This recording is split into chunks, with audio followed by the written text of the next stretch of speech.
What's going on, YouTube? Welcome back to the channel. I'm Coach Black, your internet, relationship, and breakup coach. Today's topic, the first date with your ex, a step-by-step guide. Now, this video is going to be hyper-focused on that first encounter with your ex.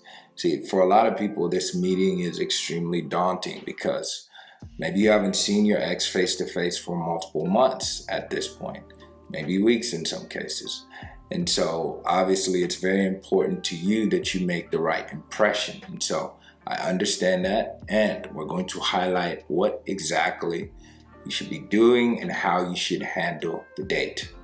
Before we get started, if you have not seen the best no contact framework, which is a different video that I did, and I'm going to link it in description, which goes over the proper sequence of things and how you should be talking to your ex depending on what stage you and your ex are in of the breakup. Check out that video. That video is going to be important, and I would watch that first before this one. But without further ado, let's just jump into it. So let's say you and your ex have a date set up. This is the first time that you're going to meet, okay?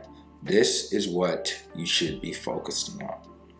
Number one, you have to understand that the reason this breakup happened is because your ex started taking you for granted for some reason.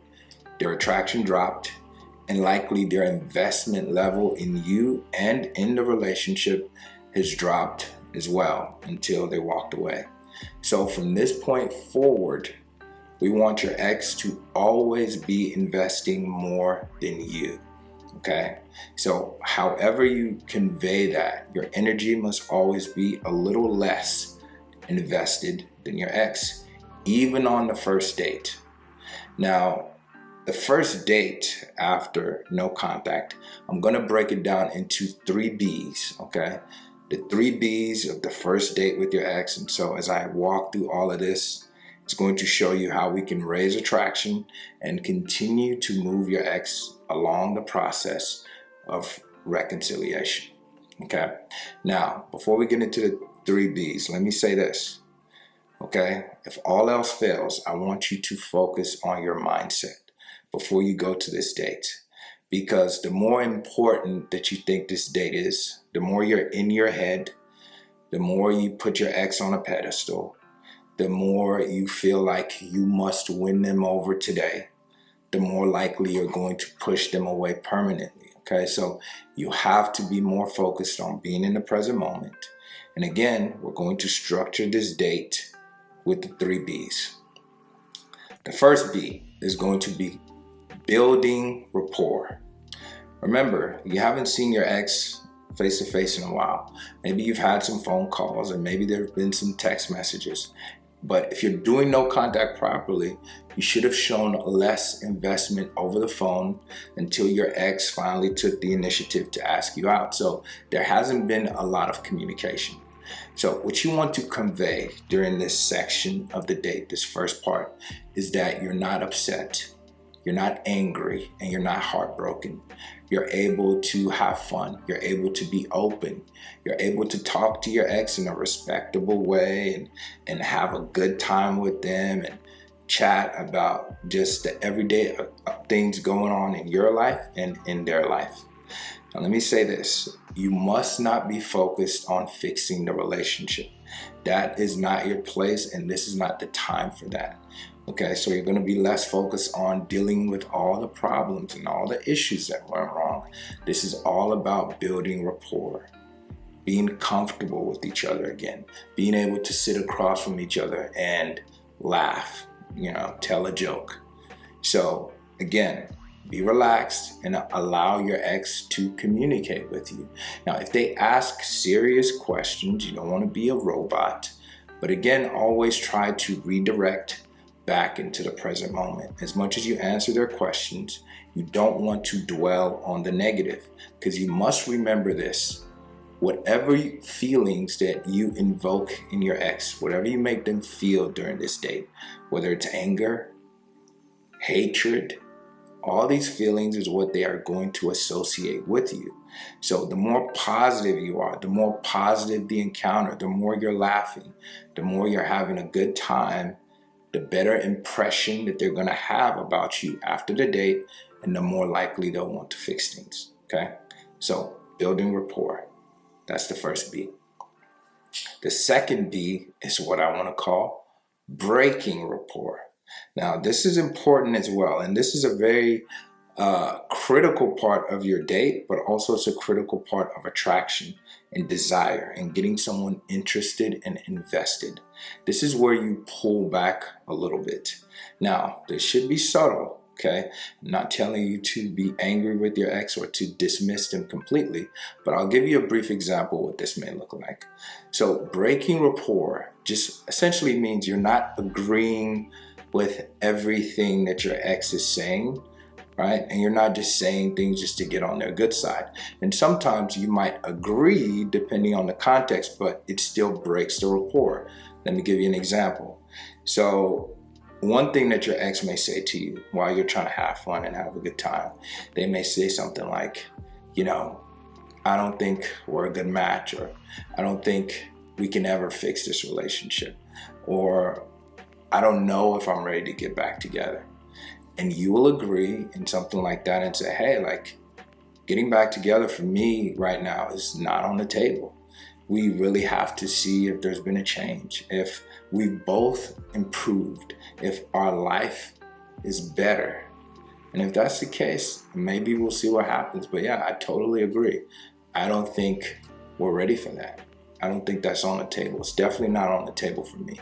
So you break rapport in key moments, and what this does is, in a subtle way, it allows your ex to drop their guard because they don't feel like you're trying to force them into a relationship.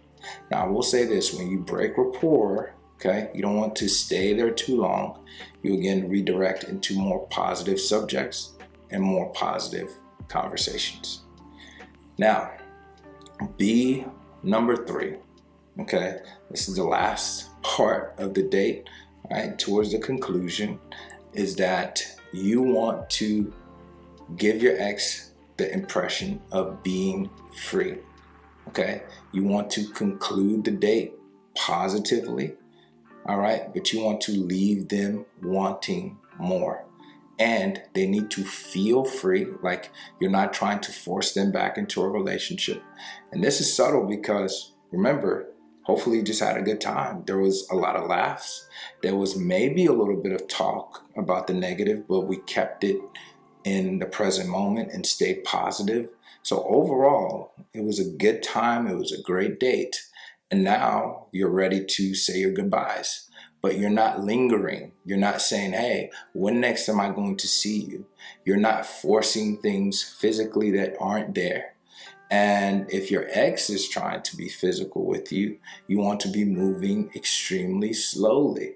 You want to be, again, subtle and trying to draw things along, okay? So at a maximum, maybe a kiss at the end of the date is fine, but you want to keep things slow and steady so your ex is still wanting more. And again, you're not demanding or asking for future dates or when are we going to talk again or can I see you tomorrow? None of that. You have a great time. You say your goodbyes and essentially you go back into no contact. Your ex is free to go their own way and you're free to go yours. What's going to happen is that your ex is going to sit with the memory of this amazing date. They're going to be thinking about it when they go home. But also what they're going to be thinking is, why aren't you trying to lock them down? After all, they just had an amazing time and you're probably all they can think about. And they're wondering why the date wasn't as important to you. If you can get your ex to feel these things, you're one step closer to moving things to the next stage as we get more and more attraction and your ex is asking for more and more dates. And we're getting closer to fixing the relationship.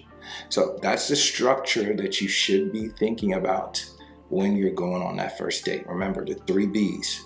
You build rapport, you break rapport at key moments, and you want to give your impression, that your ex the impression that they are free. Let them be free, and you be free as well. If you have any thoughts, go ahead and drop them down in the comment section below. I'd love to see your thoughts, your questions, and what other types of scenarios would you like to see, or what questions you have specifically about this no contact process. Go ahead and drop them down in the comment section below.